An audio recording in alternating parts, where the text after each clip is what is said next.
All right, so this week we are just reviewing different algebra topics. So here's the list of topics that we're reviewing.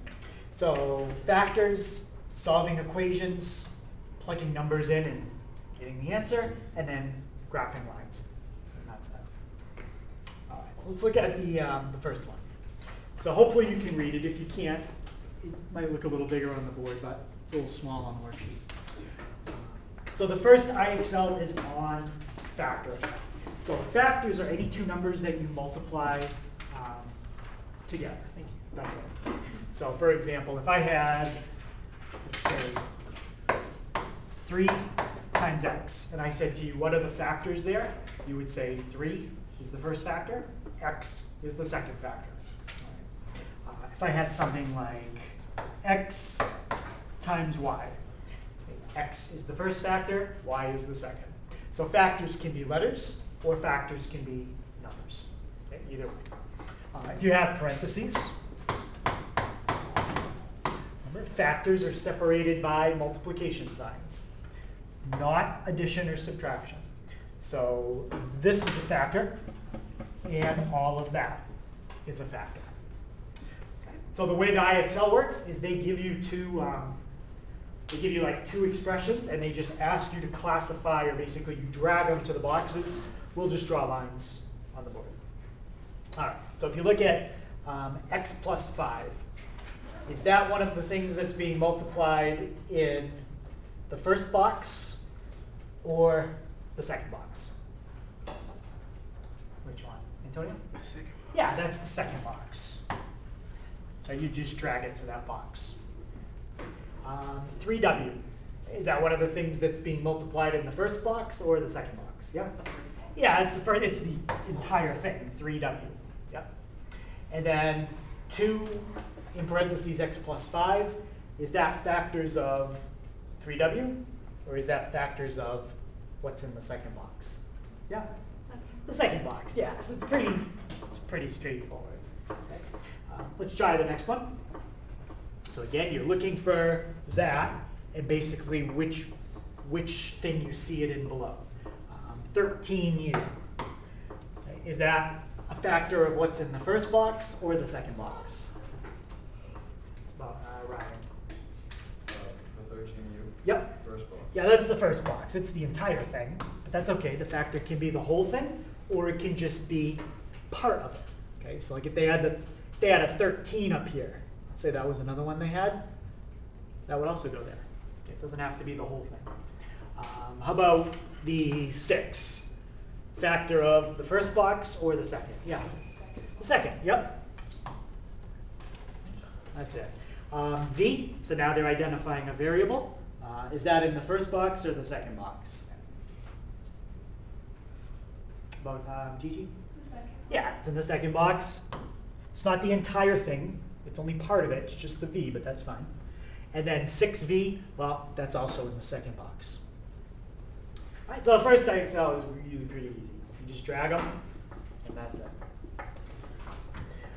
All right, second IXL. So this one has you do one of two things. Either you fill in the number that's missing on the left, or you fill in the name of the step that's missing on the right. When you do the step, you're going to be able to click that, and you'll get a list. Okay. All right. Let's look at the one that's on the left. 6w plus 2 equals 20. If you subtract 2 from both sides, that would be gone. They tell you what the left side is. What would go in this box on the right side? 18. Yep. And there's no partial credit for it. You either have to get both of the boxes right, or you don't get full credit. And then it says divide both sides by 6. So the 6's would be gone, and they show you that on the left. And on the right, what's 18 divided by 6? Yeah, 3. And that's it. So that's how you do that one. Okay, so that's probably one of the easy ones you'll start out with. Okay, and then the one's a little bit harder. It asks you to tell the name of the step. Okay. So what did they do to get from this step to that step. They had to do something on both sides. Yeah? So like usually when we combine like terms, it means we have something on the same side that can be combined together. But since that has a y and that one doesn't, we can't combine those together, but we can move something to the other side. And I think that's the name of the step they're looking for. Yeah? Adding 12 to both sides. Yeah, so add 12 to both sides.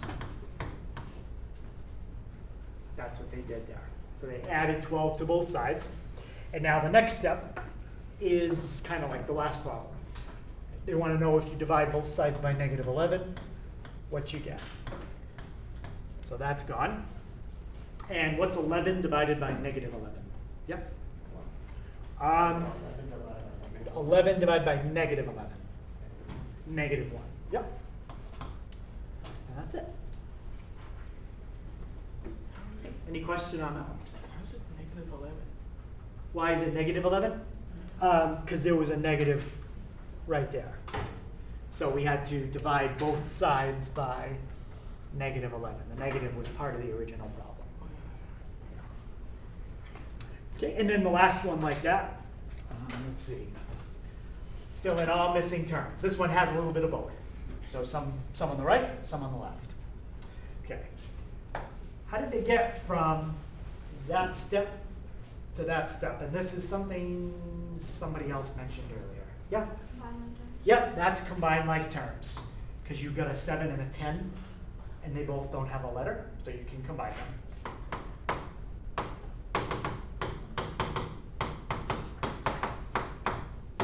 So we got combined like terms. And now they tell you the step. Subtract 17 from both sides. If you do that, 17 on the left side is gone. And what about on the right? What's 17 minus 17? Exactly. 0. Yep, it's giving me how much? 0. 0. Okay, and then the last step, divide both sides by 11. 11's gone, and we know that because they show me it on the left. And what's 0 divided by 11? 0. Yep. Okay, some people get confused with a number divided by 0 or 0 divided by a number. Okay. When you have 0 in the bottom, that's the one you can't do. Okay, you can't divide by 0. That's undefined. But 0 in the top, that's okay. Okay, so that's the second IXL. Third IXL. So on that one, they give you a number, and you have to take whatever number they give you and plug that in for the letter. Okay. So in this one, the letter is X. And what number do they want me to fill in for X? 3. Yep. So just follow order of operations when you simplify that. Okay. When you fill the number in, it's always a good idea to put it in parentheses like that. Okay. Now, what do I do first? Negative 6 times 3 or 3 plus 4? Yeah? Negative 6 plus times 3. Right, we're going to always do the multiplication first. And what is negative 6 times 3? Negative 18. Negative 18. Okay, so now you got negative 18 plus 4, and that's going to give me a final answer of how much? Negative how much? Yep, negative 14. Good.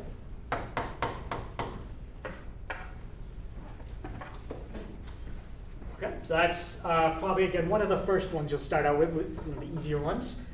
And then these ones are a little bit harder because it's going to square root it.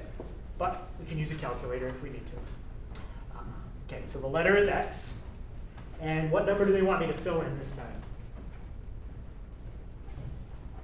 Oh, Emily, what number do they want me to fill in? 121. So it's 10 minus the square root of 121.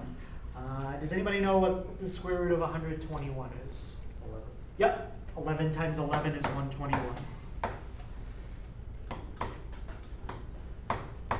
If you didn't know that, Okay, on the calculator, you press second, and then it's usually the x squared button. Okay, my calculator's on the other screen, but this one, just put in 121, and then it has its own button right there, square root. Okay, and 10 minus 11 gives you -1, and you're okay. And the last one. Okay, they give you the rule. Okay, this is called the rule or the formula. And what number do they want me to fill in this time? 9. 9. Yep. So 9 minus 11, and then square it. Always do what's in the parentheses first. Okay, so 9 minus 11 gives us how much?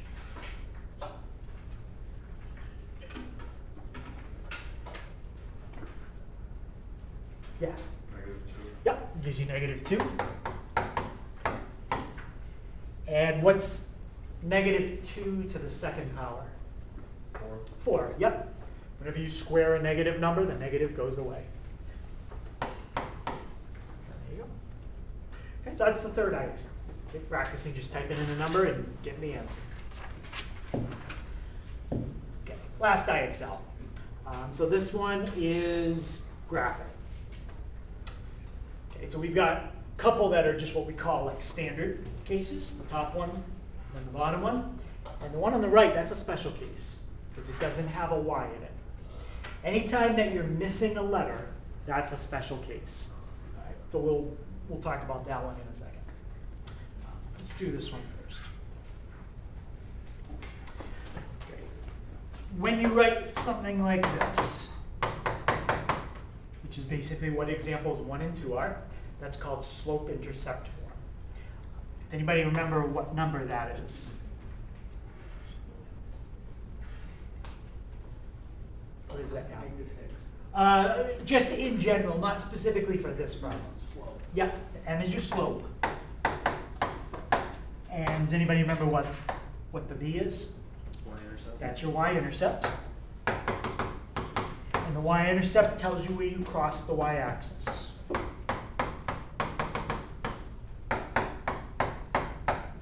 So if you didn't remember that, I would make sure you write that down. That's where the line crosses the y-axis. And now slope, usually we do it as a fraction.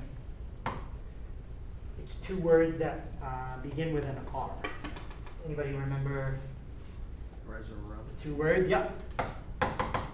Rise over run. If the rise is positive, you go up. If the rise is negative, you go down. What if the run is positive? Which way would you go for that?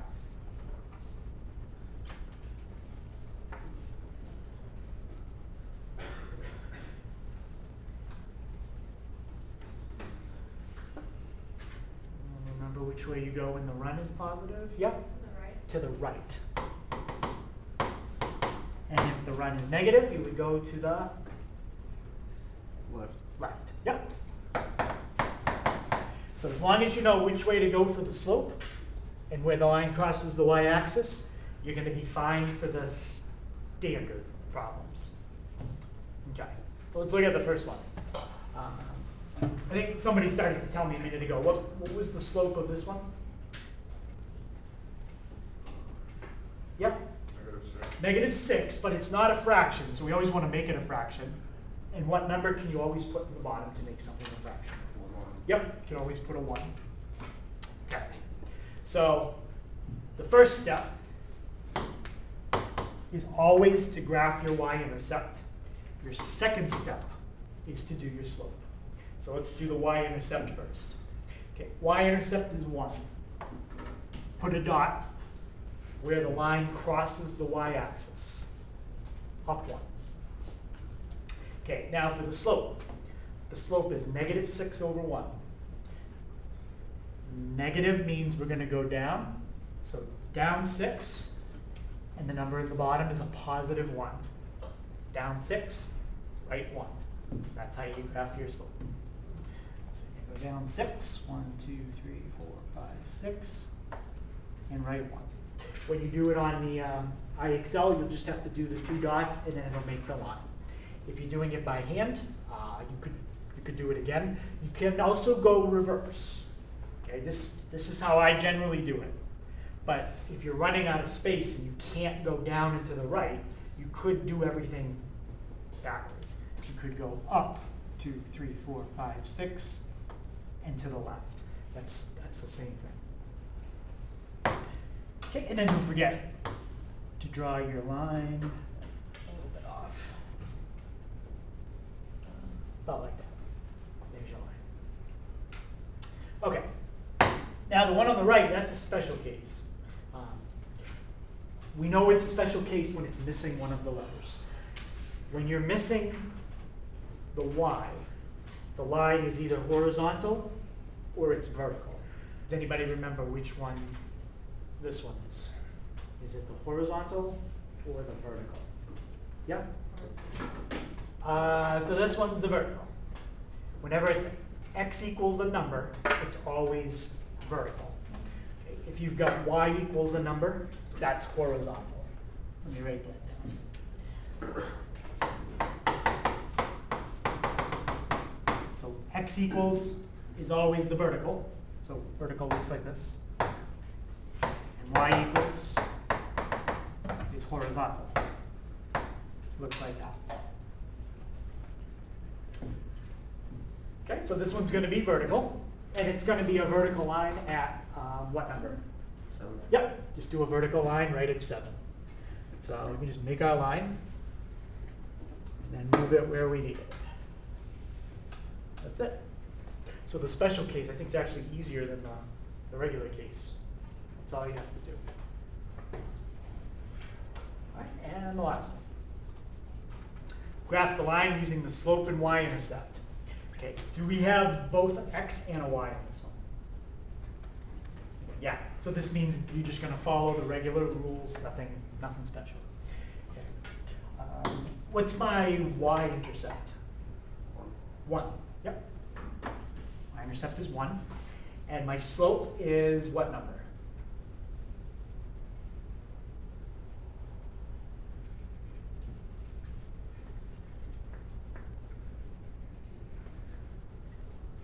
What's my slope on this one? Yeah.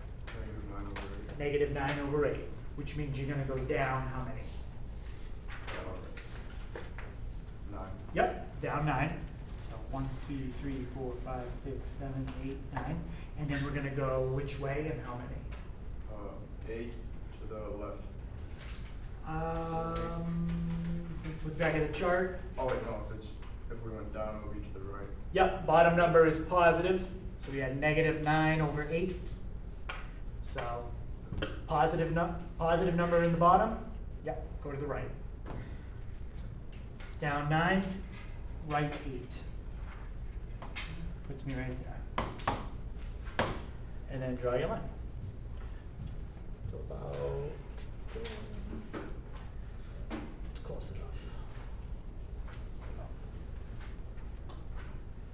And that's it. Any questions on that one? All right. So that's a review of the 4 different IXLs. Okay? So you get the 4 IXLs, and then the very last day, Friday, you get the 20 diagnostics.